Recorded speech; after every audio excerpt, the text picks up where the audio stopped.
เออเป็นแนวใดซะแบบว่าคือว่ามีการแบบงอนกันดุแท้อ้ายโอ้ยเราบ่เข้าใจแหน่เพิ่นก็แต่เอองอแงเราก็ต้องตามใจเพิ่นจังบ่งอแงอืมไหวอยู่บ่แบบว่าต้องให้เอาใจตลอดเนาะเพิ่นก็ลองทักมาเมื่อวานเจ้าเป็นแฟนแนวใดข้อยสิตายคือบ่ดูแลเพิ่นว่าอ้าวเป็นหยังล่ะเออใครค่อยคืนเพิ่นว่าเอ้าเฮาสิฮู้บ่เฮาอยู่ไทยเว้ยเจ้าคือบ่โทรบอกเออแม่เพิ่นดอกบ่อยากรบกวนเพิ่นว่า เออแฟนก็บ่หัวซ่าเพิ่นว่าเออตอบจนบ่ทันเพิ่นพิมพ์มาปุ๊บๆๆๆบ่มีเวลาช่องว่างตอบเลยเออโอ้ยสบายดีสบายดีสามบุญเปียงสามลาวสบายดีFC เบอร์ทุกคนเด้อยินดีต้อนรับทุกคนเข้าสู่ช่อง YouTube ของสาวบุญเปียงสาวลาวเนาะมาพบกันยามดึกๆทุกคนเลยก็คือนี่เป็นรอบที่2เนาะที่ว่าสาวบุญเปียงมาอัดคลิปกลางดึกกลางดึกหลังจากที่ว่า ไปหาทางคลิปน้องมื้อนี้ก็คือไปหาสาวโสดอะไรเนาะก็คือกลางเวร ตอนนี้ก็มาฮอดเฮือนวังประมาณชั่วโมง2 ชั่วโมงเลยอะเนาะก็มีการล้างหน้าล้างตาแบบว่า ตอนนี้ก็คือหน้าสดเนาะทุกคนทาแต่ลิปว่าง่ายก็เนาะกำลังจะไปแบบว่าอาบน้ำแต่พอดีแบบว่าอ้ายเพิ่นทักมาเนาะก็คือเป็นอ้ายที่ว่าก็เกียรติเนาะที่ว่าคบหาดูใจกับน้องแพทย์เนาะทุกคนตอนนี้อะไรที่ว่า FC หลายคนก็คือสิจืออยู่ว่าเพิ่นเป็นไผเนาะก็คืออ้ายก้องเกียรติที่ว่าเพิ่นคบหาดูใจกับน้องแพทย์เป็นทักต่างวัยให้ได้เนาะทุกคนเนาะเพิ่นก็ได้ทักมาว่าเพิ่นอยากอัปเดตความคืบหน้าให้ FC ฟังประมาณนี้ก็เลยว่าโอเคเนาะทุกคนก็มีแต่ว่าจะได้ขออนุญาตแบบว่าโอ้ลมกับเพิ่นคือเก่าหั่นแหละเนาะโดยการแบบว่าโอ้ลมผ่านอินเทอร์เน็ตหรือว่าวิดีโอคอลหากันคือเก่าเนาะมีแต่ว่าคุยกับเพิ่นเลยโดยเป็นเท่าใดทั้งสามเพียงเองจะได้ขออนุญาตเนาะเข้าไปโอไปลมหรือว่าวิดีโอคอลหาทางอ่านก็เกียรติเพิ่นถ้าหากว่าคำบอกคำจาใดบ่เหมาะสมหรือว่าพฤติกรรมใดบ่เหมาะสมทางสาวเปลี่ยนต้องกราบขอโทษขออภัยนำ FC ไว้ก่อนเด้อเนาะ โอ้ยสบายดี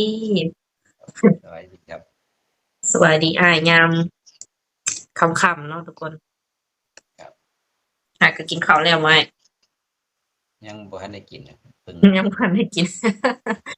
มาฮอด เออเลิกงานดึกแบบนี้ทุกมื้อเลยบ่แล้วแต่ครับไปไกลไปไกลเออมื้อนี้ฝนมันตกอืมตกแรงไหมแรงอยู่บ่ได้ไปตลาดบ่ได้ซื้อกับข้าวเลยโดยแต่ว่าอาบน้ำแล้วก็สินอนเลยอาบน้ำแล้วก็สินอนเลยเช้าจังกิน สิกินหยังรองท้องบัดนี้ไปตลาดบ่ได้เนาะ ยากเนาะกินรับแล้วก็แล้วดอก รักษาสุขภาพตัวเองนำเด้ อดเอาเดี๋ยวสงกรานต์ก็สิมาแล้วล่ะว่าสงกรานต์นี่เนาะการกับหลังฉันพอสงกรานต์กับหลังสงกรานต์จักหน่อยจักอาทิตย์อืหนึ่งแล้วมหมดสงกรานต์กำลังสงกรานต์ติเพราะว่ามันโดยเม็ดเงินมันกระท่อนกระแท่นเพิ่นนั่นแฮบอยู่เว้ย โดยเป็นแนวใดซะแบบว่าคือว่ามีการแบบงอนกันดุแท้อ้ายโอ้ยเราบ่เข้าใจแหน่เพิ่นก็แต่เอองอแงเราก็ต้องตามใจเพิ่นจังบ่งอแงอืมไหวอยู่บ่แบบว่าต้องให้เอาใจตลอดเนาะก็ลองเบิ่งไปก่อน ลองมึง คือว่าเป็นวัยรุ่นเนาะก็ต้องเอาใจเพิ่นแน่น่ะ อืม เดี๋ยวสักพักเพิ่นก็สิบ่โตขึ้นแล้วบ่ โด พอย โตขึ้นก็สิเลิกงอแงตัวงอแงคือเอาใจเจ้าของ โดย เนาะ อ้ายก็ยังมีความหวังเนาะยังมีความหวังว่าน้องเพิ่นสิเปลี่ยนแปลงสิแบบว่าใหญ่ขึ้นกว่าเก่าแต่ตอนนี้ตั้งแต่คบมานี่คือนิสัยคือยังคือเก่าเนาะก็คืออ้ายเอาใจเพิ่นหลายก่อนที่ว่าเพิ่นเอาใจอ้าย เอาตามใจเพิ่นก็บ่งอแง อืม คือว่าเพิ่นเว้าหยังก็คำใดคำนั้น คือ เอ่ยปากครับคำใดคำนั้นโลด คือความหมายว่าคัดใจบ่ได้เลยบ่ บ่ครับ ก็ สมมุติเออ เราลมบ่เซาเทื่อ เอออืมสมมุติว่าอ้ายบ่ตามใจเพิ่นเลยเพิ่นเฮ็ดแบบใดเพิ่นบ่เว้านำบ่หรือว่าแบบใด เว้าอยู่เพิ่นหักเว้าบ่เซาเว้าอยู่นั่นแหล้ว เออ เฮาอ่านเฮาบ่ตอบเพิ่นสิเว้าอยู่นั่นแหล้ว อืม เพิ่นรำคาญก็เฮาก็เว้านำ อ้ายเนาะอ้ายนี่ถือว่าสุดยอดแรงเนาะตามที่ว่าน้องได้แบบว่าคุยมาก็คืออ้ายนี่ถือว่าเป็นเฮาก็ หนุ่มโสดที่ว่าสุดยอดอะลีได้แบบ ถ้าเป็นคนอื่นน่ะเข้าไปอะได้แบบว่าเขาบ่เอาใจขนาดนี้ได้ ก็เฮาโอเคตกลงมันก็ใจอ่อนลง อืม อา โดย จั่งใดก็เบิ่งไปก่อนว่าซั่นเนาะอ่า ไปพ้อกันก่อนจั่งตัดสินใจ โดย เห็นครับบางทีไปพ้อ อื กั ม นก็สิบ่เว้าจวดปานนั้นว่าซั่น บ่ค่อยอยากได้ยินเสียงอ้ายปานใดเนาะบางคำก็ได้ยินบางคำก็บ่ได้ยิน ไม้มันบ่ดูดว่าจักบ่มีไม้ แบบมื้อก่อนที่ว่าเราคุยกันน่ะเสียงอ้ายดังๆหลาย อ๋อถ้าบ่เปิดกล้องก็ดังอยู่ อืม ถ้าเปิด มื้อก ล้องมัน มื้อที่ว่าเราร่วมสายกันกับแม่สมหวังเสียงอ้ายดังแล้วก็ชัดเจนเลย อืมอันนี้เป็นหยัง จังว่าอ้ายเร่งเสียงแล้วบ่ เร่งเต็มแล้ว อืม มันโทรศัพท์มัน ฟังเบิ่งเนาะ FC ก็ช่วยกันฟัง ชัดเจนเลยบ่ โดยสงกรานต์นี้เพิ่นอนุญาตให้อ้ายมาแล้วบ่หรือว่ายังยืนยันว่าเพิ่นสิไปเล่นนั่นอิหยัง บ่ไปเพิ่นเว้าซื่อ อ๋อ ๆเพิ่นก็เวลาเฮาเว้าเพิ่นก็ว่าถามแต่ความเก่าเพิ่นว่า อืม ถามแต่ความเก่าหลายคันตอบเพิ่นว่า เนาะ เออบ่อยากให้เว้าคำเก่า ไม่ได้เว้าความเก่าแต่ บ่ยากนะเนาะ อยากมั่นใจเนาะว่า โดยบ่ยากดอกเนาะมาแบบว่าเซอร์ไพรส์ก็ได้ บ่ยากดอกก่อนให้ไปฮอดมื้อก่อน อืมน้องเพิ่นบ่อยู่ไสดอกก็คือคันบ่อยู่เรือนก็อยู่นาสองบ่อนนี่แหละคืออ้ายมาก็พ้อโลด บ่เห็นอยู่บ้านก็ไปนาแล้วเนาะ แม่นเพิ่นบ่ได้ไปทางอื่นดอกหาตัวง่ายอยู่ สิไปไสเลาะทางใดไปหลีอยู่ตำอยู่ฮู้บ่ โดยแม่นเบิดเท่านั้นเนาะชีวิตประจำวันของน้องเพิ่นก็ แม่นบ่อยู่บ้านก็ไปนาน่ะเพิ่น โดย ยาก หากต่างวัยก็เอาใจยากแหน่จักหน่อยเนาะนับถืออ้ายอีหลีว่าแล้วก็นับถืออ้ายที่ว่าแบบเอาใจเก่งขนาดเลย เฮาก็ระวังอยู่ย้านเพิ่นเครียดเนาะ อื ระ ม วังคำเว้าอยู่ ตอนที่ว่าเพิ่นงอนนี่แบบว่าบ่ได้รู้สึกแบบเมื่อยบ่ที่ว่าต้องเอาใจเขาประมาณนี้นะ อยู่ซื่อๆ บ่เมื่อยบ่หยังเดะล่ะเราก็ค่อย โด เว้าย เอาถ้า อื เฮาม ว่าโอเคตกลงกับเพิ่นก็เซา อื ถ้าม เฮาบ่ เว้าจั่งซั้นเพิ่นก็นำไรอยู่ โดย หมู่คู่เพิ่นก็แบบเห็นคลิปอ้ายอยู่บ่? อันนี้บ่ได้ถามเลย มี อือ แต่เพิ่นเว้า เพิ่นเว้าว่า เวลาเว้าลงคลิปลงยูทูบนะ คือเว้าเป็นแท้เพิ่นว่า อา มันคือเฮ็ดบ่ได้ตามเจ้าของเว้า ว่า เฮ็ดแนวใดเฮ็ดบ่ได้ว่า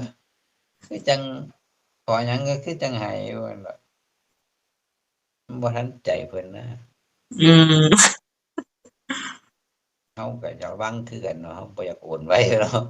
แม่น ๆ อืม พอปุ๊บให้โอนปั๊บบ่แม่น โดย เรื่องเงินเรื่องคำมันก็ มันก็ถือว่าสำคัญแหละเนาะ แบบ คันแบบว่า โอนเรื่อย หรือว่าอิหยังนี่มันก็ จักสิว่าแนวใดเนาะ เพิ่นขอ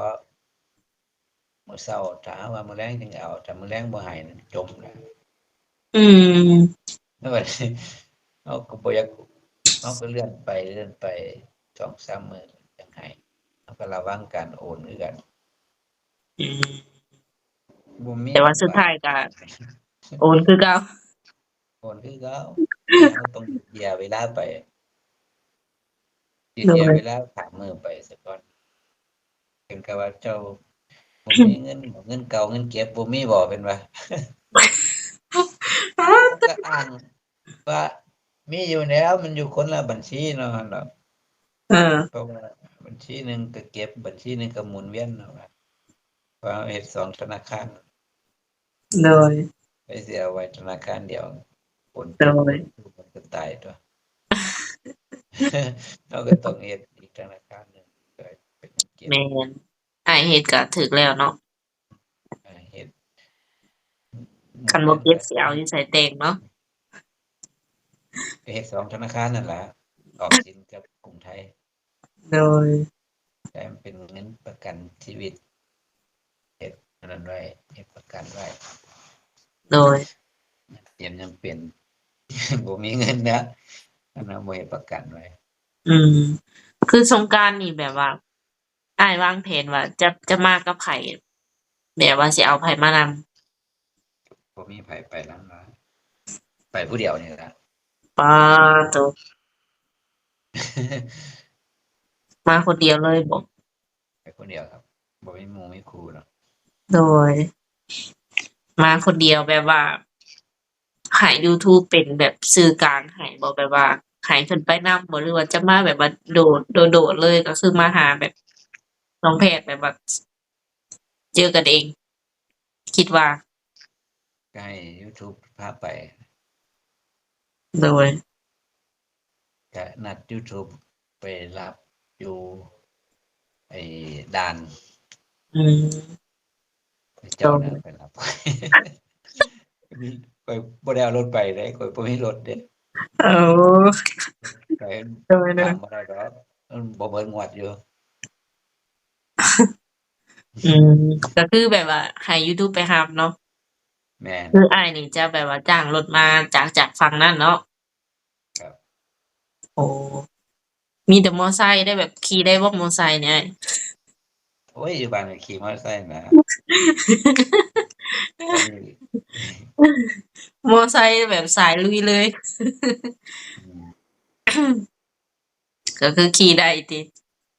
ได้ครับ ได้ อืม ได้ ๆ เนาะ บ่ยากดอก คะแนนว่าขี่มอไซค์ ขี่รถจักรได้ ก็คือสบาย ก็ได้แล้วเนาะ โดย ก็มีอยู่ อยู่เรือนก็มีอยู่ อืม มาแล้วก็แนวใดก็สิรู้สงกรานต์นี่แหละเนาะ แบบว่าให้มันรู้ไปเลยนะว่า เออ เพิ่นคิดแนวใดกับเราอะนะ มันจั่งบ่ค้างๆคา แม่น ไปเห็นจั่งสิได้รู้ คือได้หยังหูฟังคือฟังบ่ชัดบ่? ๆ แม่น ๆ มันบ่ค่อยได้ยินเสียงง่ายเลย ก็ต้องเงี่ยงหูฟังเลยจั่งได้ยิน ยับกล้องเข้าอีกก่อน โดย ตั้ง เงียบ ตั้งกล้องไกล เสียงแบบค่อย ๆ ขนาดว่าน้องมาอยู่ห้องเงียบ ๆ เลยนี่ โอ้ ข คือบ่ดูดไหมเนาะบางเที่ยมันก็เนี่ยโทรศัพท์มันเก่าแล้ว โดย ปีกว่า2 ปีแล้ว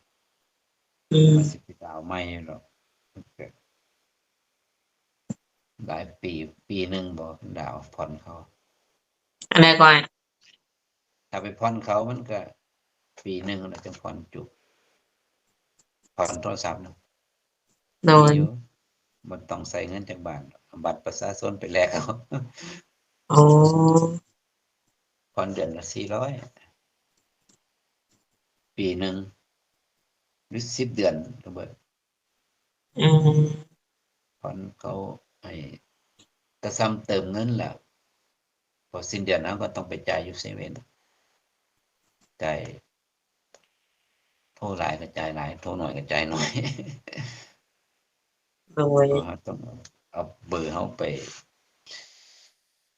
ลงทะเบียนกับบริษัทเครือข่ายของเขา อืม โดย ก็เป็นแนวใดซะแบบเอาตรงๆตอนนี้ก็คือยังหักกันดีบ่ได้มีมือที่สองที่สามมาบ่ บ่ฮู้นะจะมีที่2ที่3บ่ฮู้นำเพิ่นเด้ออ้ายนี่บ่มีแต่เพิ่นบ่ฮู้เขาแล้วเขาอยู่คนละฝั่งกับเราแต่อ้ายก็คุยกับน้องแพทย์ผู้เดียว แต่น้องแพทย์คุยกับไผบ่ฮู้ อืม มันไกลหูไกลตาเฮาบ่ฮู้แล้ว ส่วนว่าอ้ายนี่แบบว่าบ่มีไผมีแต่น้องแพทย์คนเดียว บ่ แต่น้องแพทย์นี่คืออ้ายบอกว่ายังบ่แน่ใจ แมวมันไกลหูไกลตาเนาะบ่เห็นสิเห็นก็ไปนี่นะ ก็ฮู้แล้ว อืม แต่ละมื้อนอนจักโมงอิหยังจังซี้อ้ายก็ฮู้บ่หรือว่าเพิ่นไปเล่นไปเที่ยวเพิ่นก็บอกอ้ายอยู่บ่ บอกว่าสิไปงานไปนั่นไปนี่บอกตลอด โดย ยังบอกว่าติขอเงินไปเที่ยว สิ ขอ ไป แต่ เที่ยว เงิน กับ ว่า ห ซั่น มู่ ขอแต่เงินไปเล่นบ่ ขอเงินไปเที่ยวกับหมู่แล้วเขาท่าอยู่นี่เฝ้าฝนมา โดย โอ้เจ้านี่เจาะดีหลายเนาะว่า อืม เท่านั้นแหละเพิ่น อ๋อเด้อใกล้แล้วได้เนาะอ้ายเนาะเว้ามาแล้วก็ใกล้เข้าแล้วเด้อนี่ ใกล้เข้าใกล้ สิ สงกรานต์ เบิดเดือนนี้ก็แม่นแล้วได้นี่ อันนี้มันก็กลางเดือนแล้วเนาะ แม่ เบิด น เดือนนี้ก็อีก20มื้อนะ แม่น ไวอยู่ใดอ้ายเตรียมพร้อมหยังแหน่ล่ะบ่แบบกะว่าจะเฮ็ดพาสปอร์ตมาบ่หรือว่าเฮ็ดบัตรข้ามด่าน 2-3 มื้อแล้วก็ย้า เฮ็ดบัตรข้ามด่านนะมันได้จักมื้อบ่เนี่ยอาทิตย์หนึ่งบ่หรือ3 มื้อ มันอยู่อาทิตย์หนึ่งได้บ่อ้ายบัตรขาว มันได้มาเงินบาทพันกว่าบาทนี่แหละครับ น้องก็บ่เคยเห็นแต่ FC เพิ่นมาแล้วเพิ่นอยู่ได้3มื้อ 3 มื้อก็300 กว่าบาทถ้าอยู่อาทิตย์หนึ่งก็1,000 กว่าบาท อ๋อ โดย เพราะว่า มานี่มาพักแถวอันโรงแรมแบบว่าหรือว่าบ้านพักใกล้บ้านอันน้องแพทย์เพิ่นก็ได้ แถวเซโน ถ้ามีอยู่ไกลก็พักอยู่ไกลนะ หรือว่าอ้ายมีพี่น้องทางนี้บ่มีพี่น้องทางอันเซโนบ่ บ่มีแต่แถวเชียงขวางหลวงพระบาง โอ้บ่ไกลๆเนาะ พอเป็นคนเป็นลาวพวน พอลาวพวนเชียงขวาง รุ่นเนาะแบบว่าตื่นเต้นแทนแบบว่าเห็นหน้ากันครั้งแรกจักสิเป็นจั่งใดเนาะจักสิแบบเฮ็ดหน้าเฮ็ดตาแบบใด บ่ตื่นเต้น รุ่นแทนเลยอืม ไม่บ่ตื่นเต้นมีแต่ บ่ตื่นเต้นเลย บ่คือมีแต่ลุ้นว่ารุ่นแม่เขาสิรับเอาบ่ตอนใด แต่เขาก็ต้อนรับอยู่ดอกแต่เขายังที่เขาสิมันนี่บ่ฮู้เขา โด บ่ ย เอากัน แต่ อยากเห็นเนาะอยากเห็นว่า FC ก็คือสิอยากเห็นคือกันคือกับสาวบนเปียงอยากเห็นเนาะอยากเห็นว่าน้องแพทย์สิเฮ็ดหน้าเฮ็ดตาแบบใดหรือว่าอ้ายสิเฮ็ดหน้าเฮ็ดตาแบบใดเห็นกันครั้งแรกประมาณนี้อะนะเพราะว่าบ่เคยเห็นกันจักเทื่อสิมาเห็นกันนั่นน่ะมันก็เลยแบบว่าลุ้น เอาก็มี FC หลายคนไปอยู่แม่นบ่ไปหาเพิ่นน่ะไปหาน้องแพทย์นะแม่นคนเดียวคนเดียวมั้งคนเดียวนั่นล่ะอืมที่แม่น้องนายนภาพาไปนะอืมแต่ว่าโดนช่วงแฮงเนาะช่วงแต่โดเกี่ยวข้าวนแฮงโดยเกี่ยวข้าวปีกายเนี่ยโดยติดตามเพิ่นอยู่ ปีนี้อ้ายแน่นอนสิได้มาดำนาซอยเนาะ จำเป็นคือกัน จำเป็นคือกัน จำเป็นอยู่ทำไห้ทำนาเนาะ โอ้เฮ็ดไร่เฮ็ดนาได้เบิดเนาะเออเจ้า เฮ็ดไร่ข้าวโพดอืมเฮ็ดผู้เดียว10กว่าไร่ เฮ็ดผู้เดียวอืมเป็นแบบว่าเป็นแนวสิถึกตาพ่อเฒ่าแม่เฒ่าอยู่ดอก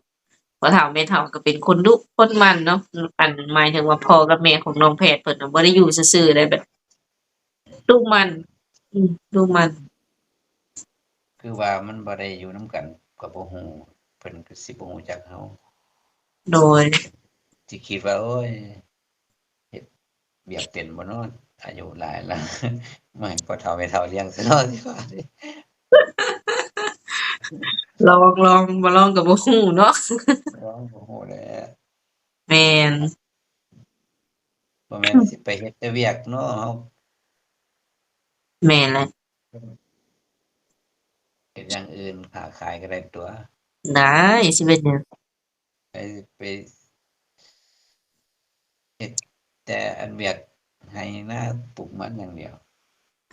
ปลูกปลูกมันก็บ่ยากดอกใส่รถไถเนาะจ้างคนเสียบมื้อเดียวก็แล้ว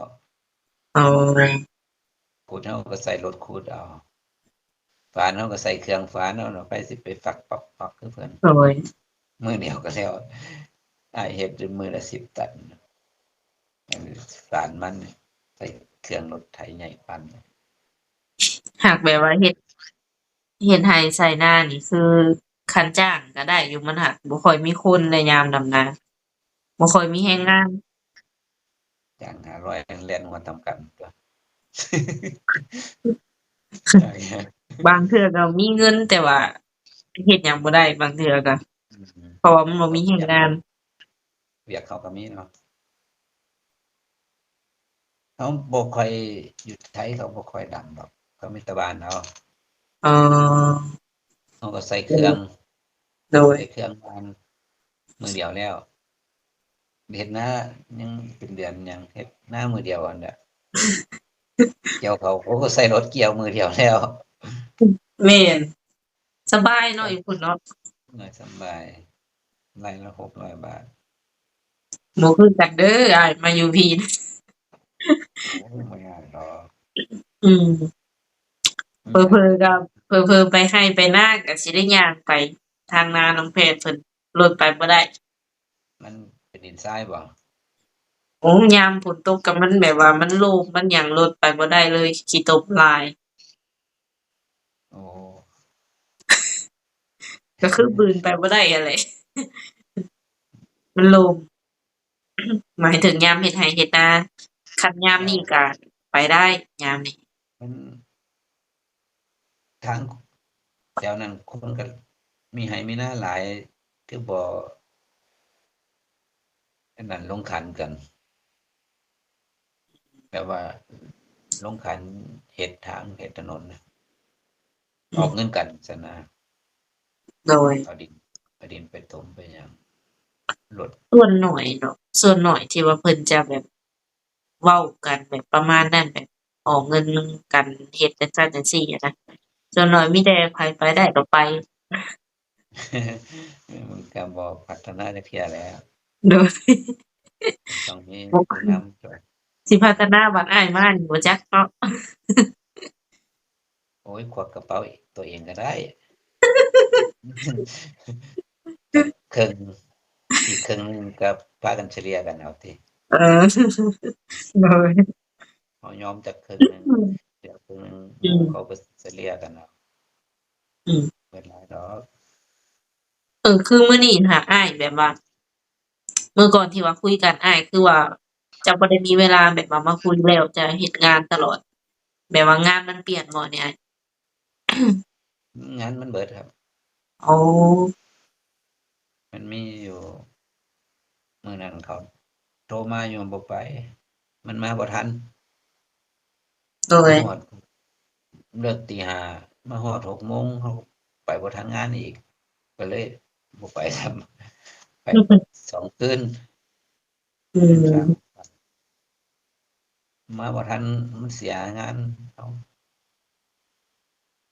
โดยมันก็หลายอยู่ไปยามมื้อคืนหลายๆกว่ายามมื้อเว้นอยู่บัดนี้เฮาอยากได้เฮ็ดยามมื้อเว้นอีกมันก็ได้บวกกันอีก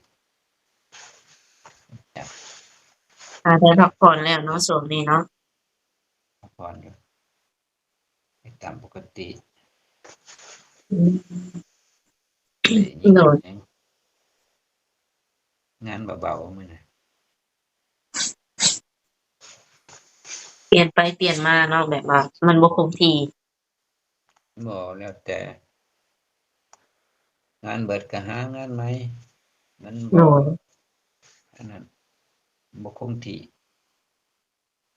บ่อนที่อ้ายอยู่มันก็มีแบบบ่อนไปเล่นไปเที่ยวแบบว่าอิหยังอยู่บ่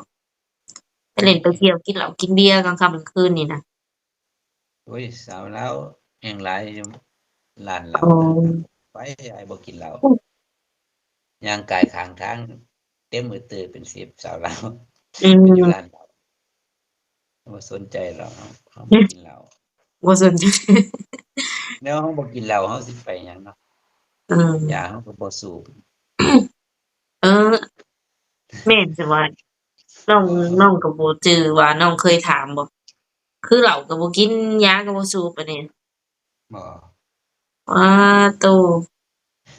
เลิกมาหลายปีแล้วอ้ายังบ่สูบนี่แหละมัน คือสิมาดีแต่บัดนี้เนาะอืม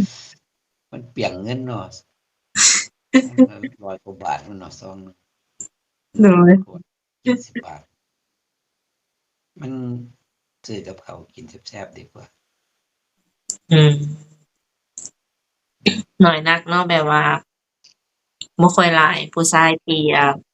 เพิ่นบ่สูบยาเนาะบ่กินเหล้ากินเบียร์ประมาณนี้อะนะแต่ได้หมู่สูบยังเหม็นยังคิ้วอ๋อสูบเข้าห้องอืมน้ำบอกเลยห้ามสูบยาในห้องโดน้ำยเหม็นห้องนี้ก็ห้องส่วนตัวคือกันใครสิเข้ามาห้ามสูบยาโดยก็โอเคหน่อยเนาะมีแต่ว่านั่นแหละก็ให้อ้ายพักผ่อนนั่นแหละเพราะว่าย้านว่าดึกดื่นเดี๋ยวมื้ออื่นผัดสิเตรียมตัวไปเฮ็ดเวียกแต่เช้าอีกดูแลเจ้าของนำดูแลเจ้าของนำนั่นแหละค่ะ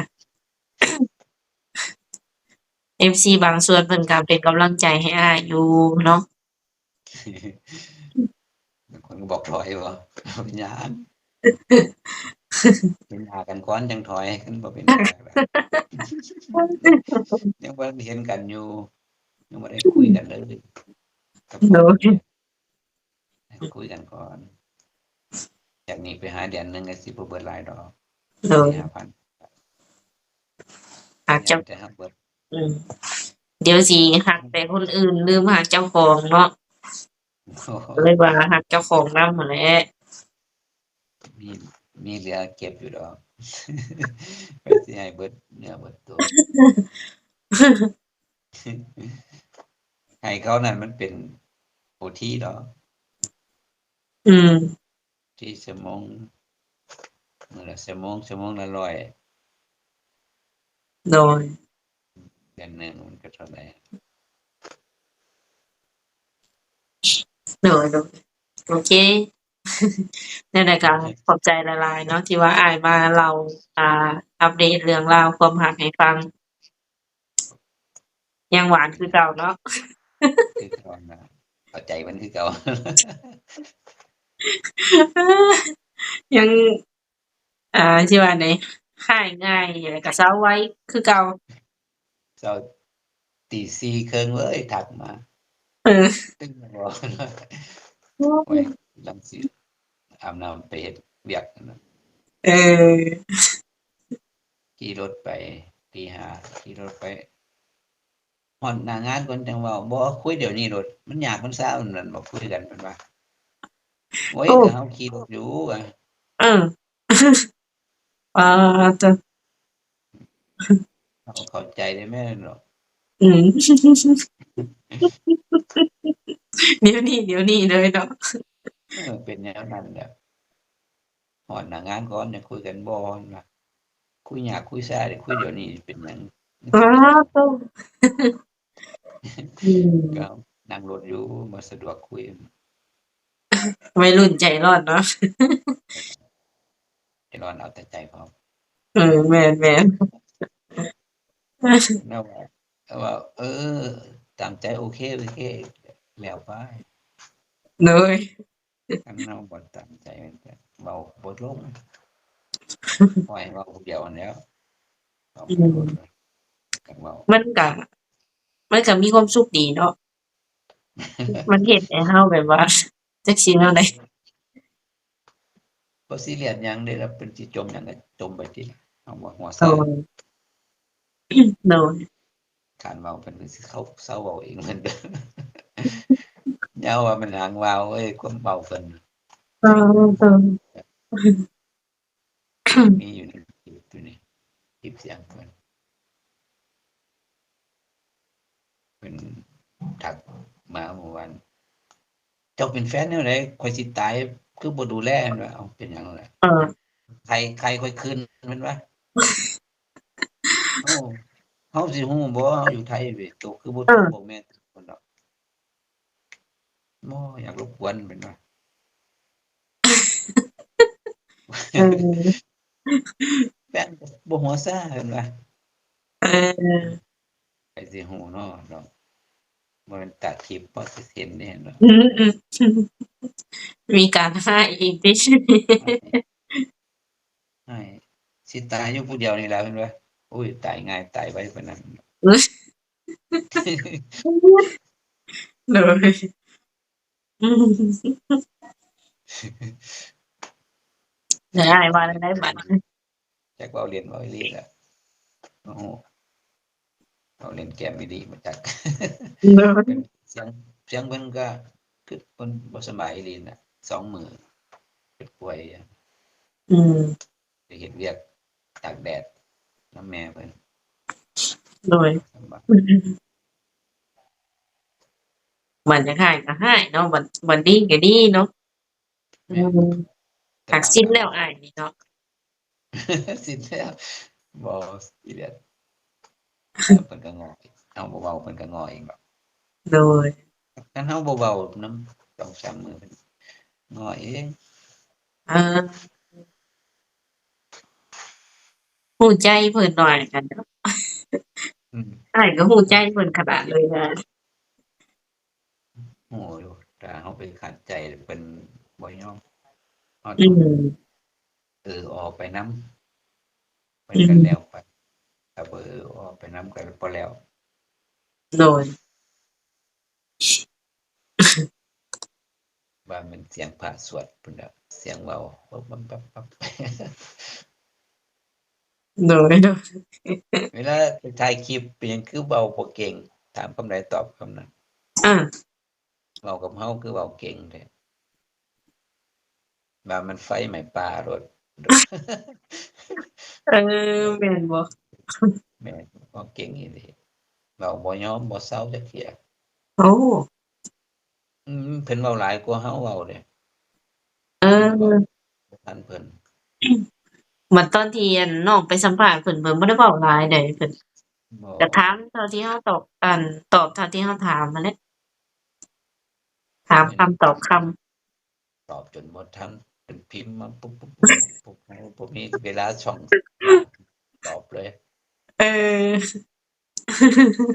เว้าเก่งเว้าเป็นซ้ำโอ้ สงสัยเจอคนอันรู้ใจเนาะก็เลยแบบว่าเป็นตัวของตัวเอง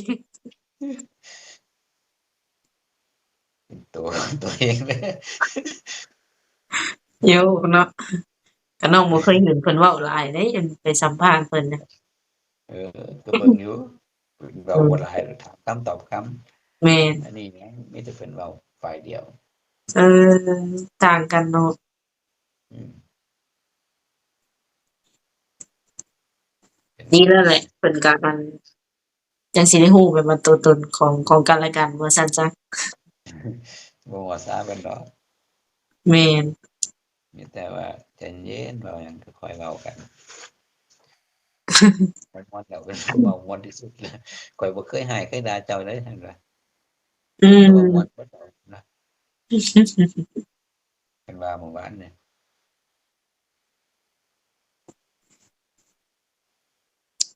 โดยโอแล้วเคก็นั่นแหละมันจังมีแบบสีสันเนาะสีสันสีสันในชีวิตเด้มีให้แหน่มีงอนแหน่มีสิว่าจั่งใดเครียดไปแล้วก็ดีคือเก่าที่อืมคือเก่าอืมบัดตอนให้นี่แบบว่าทรงสิไปอีหลีเนาะตอนให้นี่ทรงสิไปอีหลีทรงสิบ่คุยแล้วแม่นบ่แม่นเออมันใจดีมากก็ว่าเฮ็ดใส่ซื่อเออฮอดบ่ประมาณนั้นๆ 4-5ชั่วโมงเลยเพิ่นดีนำ ตัวงอนดูๆเฮาสิทิ่มตัวว่าไปโลด เออคนเฮาอันบ่คือกันเนาะ อักอ้ายนี่คือสิรู้นิสัยใจคอน้องเพิ่นหลายกว่าทุกๆคนเนาะแล้วก็ถือว่าอ้ายนี่คบกับน้องเพิ่นนี่โดนสุดคิดว่านะโอ้ยบ่เคยเอาใจไผจักเทื่อ มีเอาเว้าแต่อีหลีบ่อ้ายน้องเบบีอืมผ่านมาก็เคยคบสาวลาวแต่บ่ได้เอาใจขนาดนี้บ่บ่บ่เอเคยอมีสาวลาวอยู่เวียงจันทน์เพิ่นบล็อกเฟซไปอืม3-4เดือนเพิ่นมาเปิดบล็อกเพิ่นทักมาก็เว้านำอยู่มาบอกอีกแล้วก็เลยว่าบอกก็บอกตัวเนาะเพิ่นเปิดบล็อกเพิ่นขอโทษเด้ออ้ายเพิ่นว่าอืน้องเฮ็ดกับมอ้ายมีคลิปเสียงเพิ่นอยู่โอ๊ยบ่หัวซ่านดอกว่าอืมเขาแสดงว่าคนนี้นี่อ้ายมักหลายกว่าคนที่ผ่านมาแม่นบ่จังเอาใจเพิ่นขนาดนี้กับน้องแพนนะ แม่นคนอื่นบ่เอาใจเด้ขอเงินเขายังบ่ให้เลย อืมเขาบ่อยากเอ่ยชื่อโดยแล้วบ้านพิณเหนือ โดย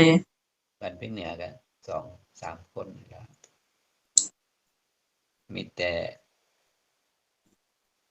สงสัยเป็นญาติกันน่ะนามสกุลคือกันเบิดราชบุตร โดยบ่เอ่ยแต่นามสกุลแม่นเขาสิเขียนภาษาอังกฤษเรายังอ่านได้อยู่โอ้ยอ๋อ ยาก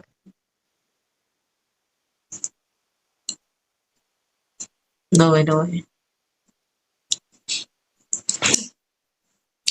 ก็โอเคครับแล้วแฮ่งคุยแฮ่งเพลินเนาะจนว่ารบกวนอ้ายเพิ่นนี่ป๊า36นาทีทุกคนเลยหลายนาทีแล้วเนาะ36นาทีมันไกลนะ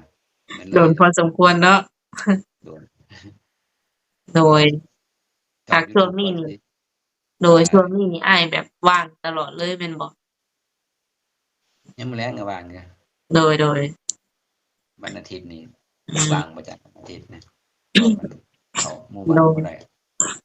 สมมุติว่าทันได้ฮอดสงกรานต์เนาะมีอิหยังแบบพลิกผันก็อย่าลืมมาแจ้ง FC นำเด้อครับเดี๋ยวสิแจ้งว่าเออมีอิหยังเปลี่ยนอยู่แปลงนี่เงียบไปแล้ว FC เพิ่นสิสงสัยเนาะว่าเป็นหยังกันนะ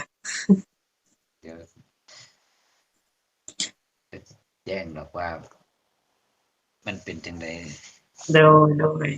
จั่งใดก็ขอบใจอ้ายหลายๆเนาะที่ว่ามาโอ้มาร่วมนำทางช่องเรามีแต่ว่าจะได้ขอตัวจบไว้แต่เท่านี้แหละมื้อหน้ามื้อใดเรามาโอ้ร่วมกันใหม่หน่อยเนาะ ครับ โดยสบายดี ครับ หาอาบน้ำก่อน